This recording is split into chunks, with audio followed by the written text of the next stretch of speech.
మాజీ కేంద్ర మంత్రి చింతామోహన్ కీలక వ్యాఖ్యలు చేశారు. టీటీడీ ఉద్యోగస్తులకు పీఆర్సీ, డీఏలు ప్రమోషన్లు కల్పించాలంటూ కూడా ఆయన డిమాండ్ చేశారు.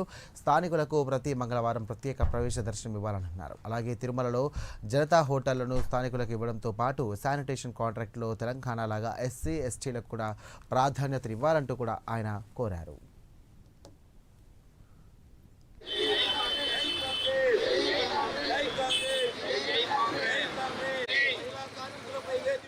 ప్రతి ఇంటిలో యుద్ధం జరుగుతూ ఉంది. దీనికి కారణం ఎన్డీఏ ప్రభుత్వ బలహీనమైనటువంటి విదేశాంగ విధానం.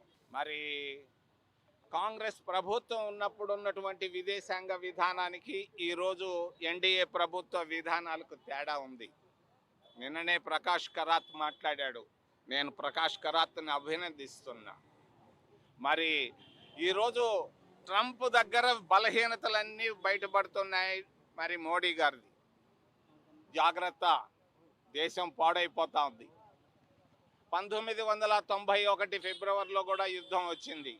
ఆ రోజు రాజీవ్ గాంధీ గారి ఇంట్లో కూర్చోలేదు. యుద్ధం దగ్గరికి వెళ్ళాడు, టెహ్రాన్కి వెళ్ళాడు.